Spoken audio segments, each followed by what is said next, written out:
Hello दोस्त। हम modern Bihar देख रहे थे, तो चलिए आगे बढ़ते हैं।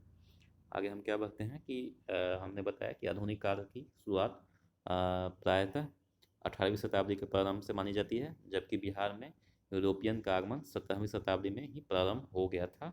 ठीक है, तो इसकी बात हमने पहले कर चुके हैं। फिर हम क्या कहते हैं कि 1711 ईस्वी में, कब 1711 ईस्वी में क्या हुआ था? 1711 ईस्वी में डचों ने मुगल सम्राट जहांदार शाह से बंगाल एवं बिहार में व्यापार हेतु कुछ रियायतें प्राप्त की थी।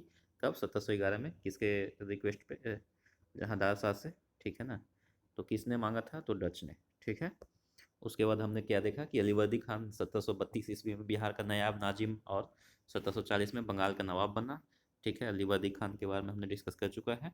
अब जो अलीवर्दी खान था उसने भोजपुर, टेकारी, चकिया, बेतिया, तिरहुत, याद रखेंगे। भोजपुर, ठीक है, टेकारी गया में है, ठीक है, चकिया, चकिया और तिरहुत, ठीक है, इन जगहों पे, हाँ, इन आदि क्षेत्रों के विद्रोही शासकों को शांत कर शांति व्यवस्था कायम किया।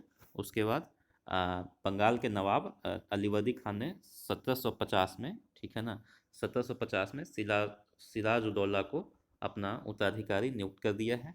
फिर उसके बाद 9 अप्रैल 1756 को 9 अप्रैल 9 अप्रैल को कब से? तो 9 अप्रैल 1756 को, 9 अप्रैल 1756 को अलीवर्दी खान की मृत्यु के पश्चात सिराजुद्दौला बंगाल का नवाब बना। फिर वही याद रखेंगे कि 23 जून 1757 को ये इसने बैटल ऑफ प्लासी लड़ा। किसके किसके बीच में? तो रॉबर्ट क्लाइव और ईस्ट इंडिया कंपनी के बीच में। और जीत किसकी हुई? तो ईस्ट इंडिया कंपनी की बैटल ऑफ प्लासी में जीत हुई। ठीक है। उसके बाद बैटल ऑफ प्लासी में जब जीत हुई तो अंग्रेज़ों ने मीर जाफ़र को बंगाल का नवाब बना दिया। ठीक है, और उसका पुत्र जो मीर जाफ़र है वो अब क्या बन गया?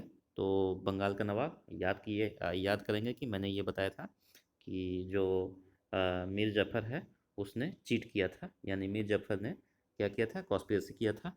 और क्या किया था कि इसके वजह से, मीर जाफ़र की वजह से सिराजुद्दौला को हारना पड़ा था। ठीक है, और भी लोग थे, हम तो उसमें मेन मीर जाफ़र था, मानिक चंद था और अमिक चंद था। तो ये लोग के वजह से सिराजुद्दौला हार जाता है। और इस एवज में मीर जफ़र को, चूँकि ये इसने साथ दिया ब्रिटिश को, तो मीर जफ़र को क्या बना दिया जाता है? बंगाल का नवाब बना दिया जाता है। बंगाल का नवाब बना दिया जाता है। और इसका जो बेटा है उसका नाम मीरन है। मीरन को क्या किया जाता है? वो बिहार का उप नवाब बना दिया जाता है। लेकिन बिहार का जो असली जो सत्ता था, वास्तविक सत्ता जो था, वो राजा राम नारायण के हाथों में था। किसके हाथों में था? तो राजा राम नारायण के हाथों में था। तो जब पूछा जाएगा कि 1757 के बाद बिहार के उप प्रधान कौन थे, यानी बिहार के उप नायब कौन थे, तो मीरन थे। फिर उसमें ही से पूछा जाएगा कि क्या ये मीरन ही जो थे बिहार के वास्तविक सत्ता में थे, तो नहीं, बल्कि राजा राम नारायण थे। ठीक है। उसके बाद प्लासी के युद्ध के पश्चात बंगाल की राजनीतिक अस्त व्यस्तता को देखते हुए उसने बिहार पर आक्रमण किया। किसने? तो गौहर अली खान ने। ठीक है ना। मुगल सम्राट गौहर अली ने अपने को बिहार, बंगाल और उड़ीसा का अधिपति मानता था। ठीक है। कहाँ कहाँ का? बिहार, बंगाल और उड़ीसा का अधिपति कौन मांगता था? तो गौहर अली ने। ठीक है। अली गौहर या गौहर अली, ठीक है, ये मानता था। यही बाद में जाके क्या बनेगा? तो शाह आलम द्वितीय, शाह आलम सेकेंड यही बनेगा। ठीक है। शाह आलम द्वितीय मानता था कि वो बिहार, बंगाल और उड़ीसा का राजा है, अधिपति है। ठीक है। तो प्लासी के युद्ध के बाद वो क्या हुआ कि बंगाल की राजनीतिक अस्त व्यवस्था को देखते हुए उसने बिहार पर आक्रमण किया और इसमें उसकी पराजय होगी। फिर 1760 में अली गौहर, जिसने अब शाह आलम द्वितीय का उपाधि धारण कर ली थी, ने बिहार पर फिर आक्रमण किया, परंतु धन एवं साधन के अभाव में यह अभियान भी बेकार साबित हुआ। यानी फिर से वो 1760 में, किसने? तो अली गौहर ने 1760 में क्या किया? फिर से दोबारा आक्रमण किया। ठीक है। तो इस बार भी उसकी हार हुई है। ठीक है। उसके बाद 1760 में मीर कासिम अंग्रेज़ों की सहायता से बंगाल का नवाब बनता है। क्यों? क्योंकि मीर जफ़र जो था वो लोन चुकाने में, जो इसको जितना मिला था, ज़मींदारी दिया गया था, वो पूरा पैसा, ज़मींदारी का पैसा चुकाने में जमींदारी का पैसा जो चुकाने में असमर्थ हो गया।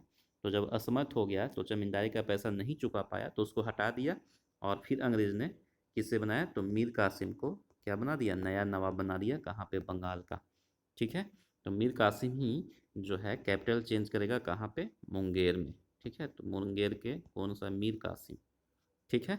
लेकिन मीर कासिम क्या था, मीर कासिम के साथ भी दिक्कत आ गया, क्या कि मीर कासिम जो था वो अपने आप को स्वच्छंद रखता था। स्वच्छंद मतलब स्वतंत्र रखना चाहता था। और इसकी वजह क्या थी, तो जो इसकी वजह थी वो है कि एक पास होता था, वो पास इशू किया जाता था। उस पास का नाम होता था दस्तक।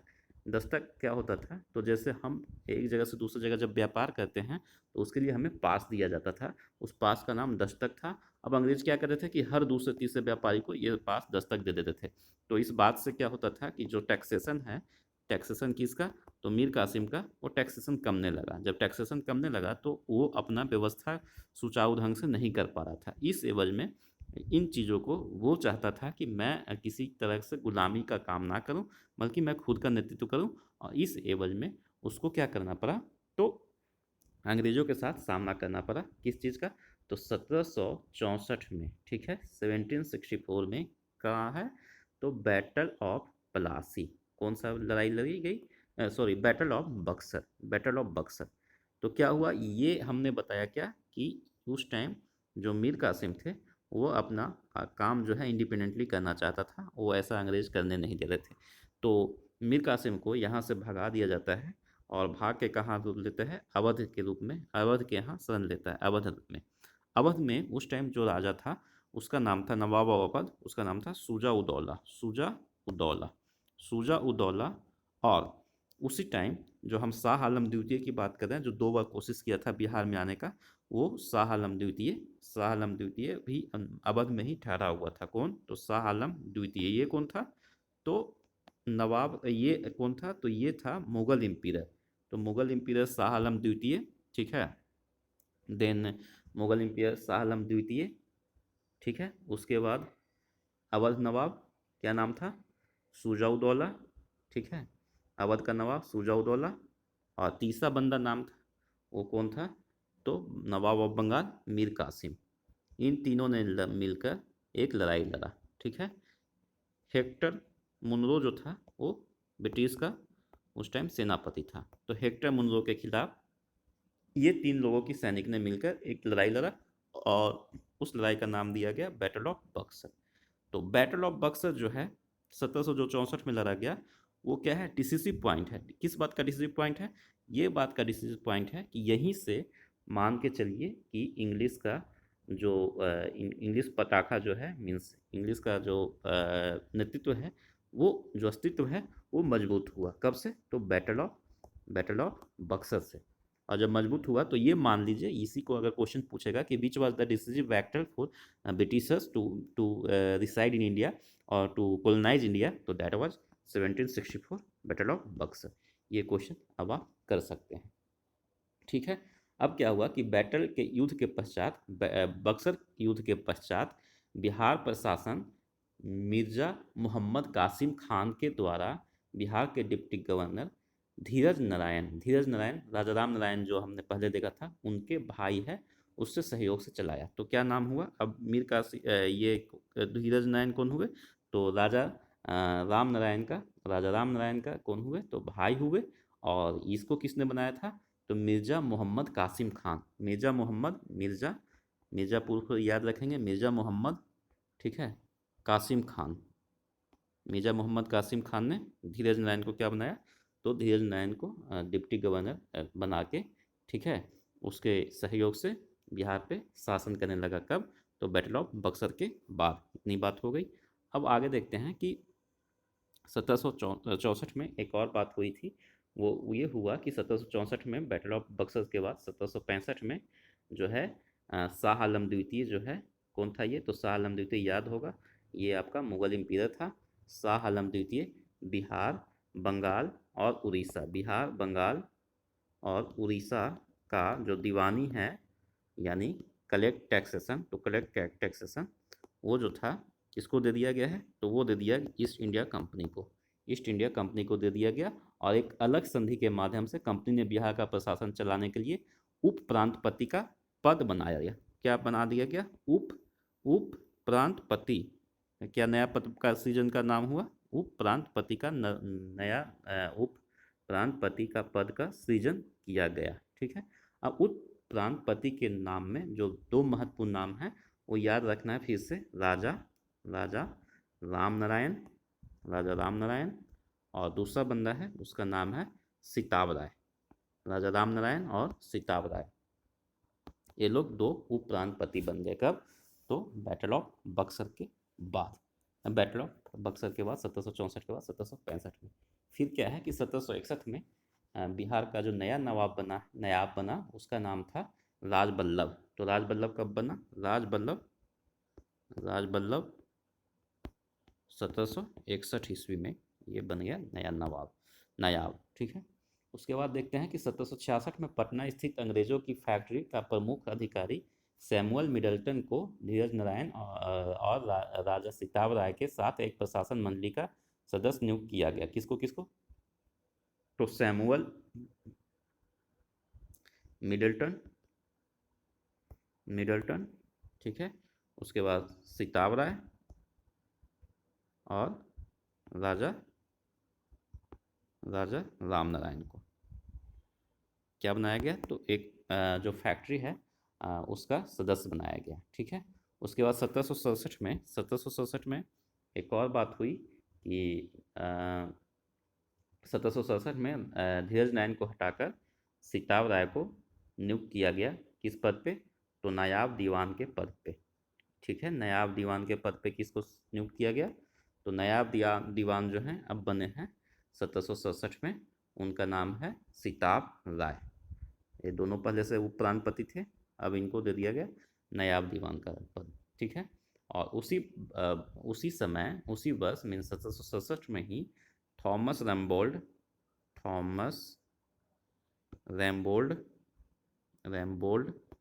ठीक है, थॉमस रैम्बोल्ड क्या हुआ है कि मुख्य अधिकारी बन गए, चीफ ऑफिसर नियुक्त किए गए। किसका? तो पटना के फैक्ट्री का। थॉमस रैम्बोल्ड चीफ ऑफिसर नियुक्त किए गए पटना के फैक्ट्री का। ठीक है। उसके बाद नेक्स्ट पॉइंट है कि 1769 में जिला प्रशासन चलाने के लिए अंग्रेज निरीक्षकों की बहाली की गई। ठीक है। उसके बाद 1770 में 1770 में, ठीक है, बिहार और बंगाल में फमाइन आया, मीन्स अकाल पड़ा बिहार और बंगाल में। इसकी डेट याद रखेंगे 1770 में। उसके बाद याद रखना 1770 में एक लगान परिषद का गठन किया गया जिसको बोला गया revenue council of Patna, RCP, revenue council of Patna, जिसका पहला जो अध्यक्ष हुए उसका नाम था वेंसी टाड। कब? 1770 में। ठीक है। 1770 में रिवेन्यू काउंसिल ऑफ पटना बना और इसको फिर क्या किया गया कि लगान परिषद की अध्यक्ष के रूप में वेंसी टाड पहला नियुक्त किए गए और फिर इसी चीज़ को बदल के 1781 में लगान परिषद को समाप्त कर दिया गया और इसके स्थान पर एक नया टर्म दिया गया, वो है नया पोस्ट क्रिएट किया गया, उसको बोला गया revenue chief of Patna. Revenue chief of Patna. ठीक है। Sorry, revenue chief of Bihar.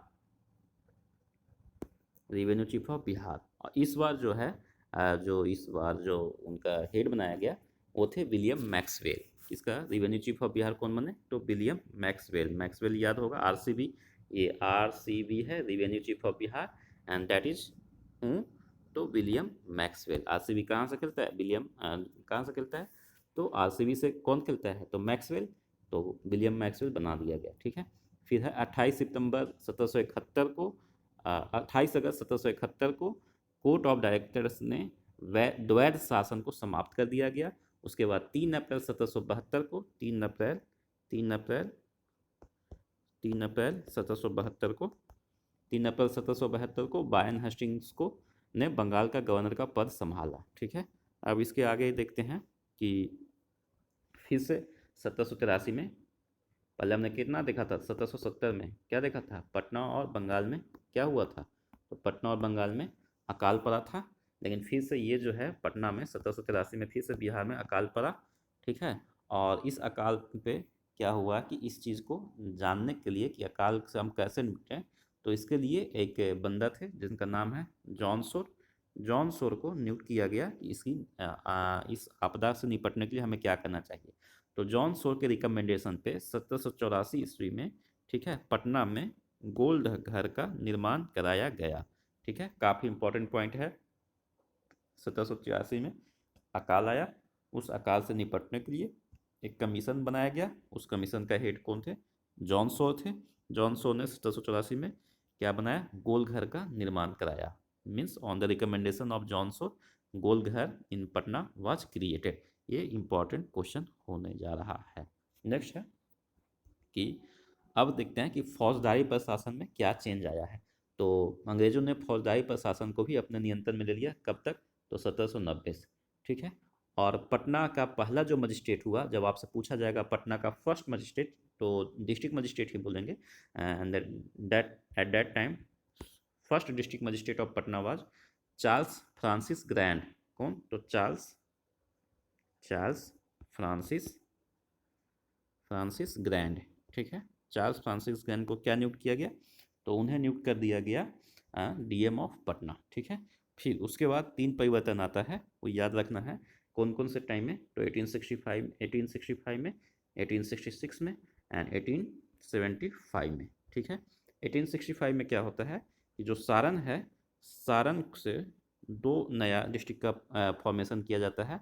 वो एक भाग को सारण कहेंगे, एक भाग का सारण कहेंगे, और दूसरा भाग जो है उसको चंपारण कहेंगे। यानी इस चंपारण और सारण का पार्टीशन कब हुआ? तो वो याद रहेंगे 1865।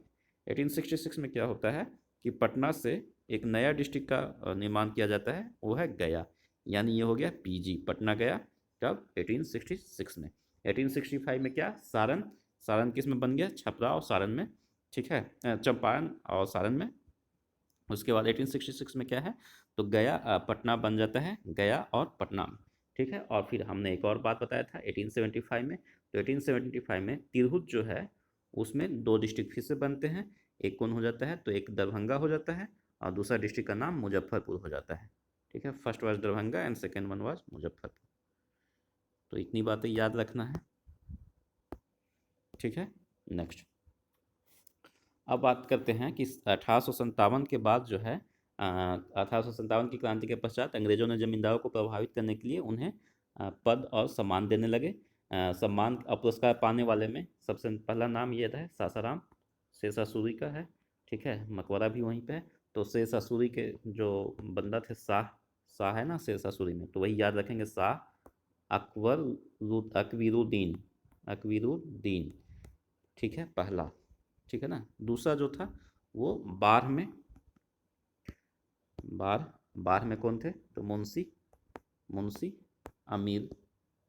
ठीक है, मुंशी अमीर शाह, और कहाँ पे? बाढ़ में। तीसरा है, वो तीसरा जगह कहाँ है? तो मुजफ्फरपुर, मुजफ्फरपुर, मुजफ्फरपुर। यहाँ पे कौन बना था? तो कुलदीप नारायण सिंह, कुलदीप नारायण सिंह। यानी क्या बातें बोला गया कि लोगों को सम्मानित करने लगे। कब? 1857 में। किन चीज़ों को? तो 1857 के बाद जो है, 1857 के क्रांति के बाद सम्मान करने लगे। किनको? तो जमींदारों को। उसमें 3 जमींदार जो हैं, मेन नाम कौन कौन है? तो 3 जमींदार में पहला नाम सासाराम का जमींदार शाह अकबरुद्दीन, बाढ़ का जमींदार मुंशी अकबर, मुंशी अमीर, एंड मुजफ्फरपुर का जमींदार कौन थे? तो उसका नाम था कुलदीप नारायण सिंह। ठीक है, उसके बाद एक बात और याद रखना है कि इनिशियली जो है दरभंगा के महाराज और डुमरांव के महाराज, मीन्स दरभंगा और डुमरांव के महाराज इस बात से वो थे, क्या थे? अंग्रेजों से असंतुष्ट थे, दरभंगा के महाराज और डुमरांव के महाराज। लेकिन बाद में अंग्रेजों ने इन्हें भी मना लिया। तो इतनी सी बात हम अभी तक किए हैं। वो क्या किए हैं? तो हमने बात किया है कि किस तरीके से 1757 मीन्स बैटल ऑफ प्लासी लड़ा गया, और बैटल ऑफ प्लासी लड़ने के बाद बिहार में क्या चेंज हुआ। फिर हमने देखा 1764 में बैटल ऑफ बक्सर लड़ा गया। बैटल ऑफ बक्सर के बाद बिहार में क्या चेंज आया, और फिर हमने क्या देखा? तो फिर हमने देखा कि फैक्ट्री बनी। तो फैक्ट्री का जो पटना में जो फैक्ट्री था उसका अधिकारी कौन नियुक्त हुए। हमने देखा कि जॉन सॉर कौन थे, हमने देखा कि विंसी टाट कौन थे, मैक्सवेल कौन थे। ठीक है, उसके बाद हमने क्या देखा? हमने देखा कि गोल घर का निर्माण कैसे किया गया, हमने फिर फौज प्रशासन में क्या तब्दीली आई अंग्रेज़ों के आने से, ये चीज़ें हम आज डिस्कस कर लिए हैं। हम आगे देखेंगे कि डिफरेंट आंदोलन जो 1857 के पहले लड़ा गया और डिफरेंट जो है जो जनजातीय आंदोलन है वो कैसे लड़ा गया और क्यों लड़ा गया, उसकी हम अगले वीडियो में चर्चा करेंगे। जनजातीय आंदोलन के बारे में जानना बहुत ज़रूरी है, वो इसलिए क्यों, क्योंकि ये आपको मेंस में बहुत बढ़िया क्वेश्चन एक आपको आते हैं and that of 38 marks, single question of 38 marks, जो आपको 38 में 20 से 22 नंबर मैक्सिमम नंबर दिला सकते हैं। अगर बहुत अच्छा आपने लिखे तो 25 मार्क्स वो दिलाएंगे। Thank you.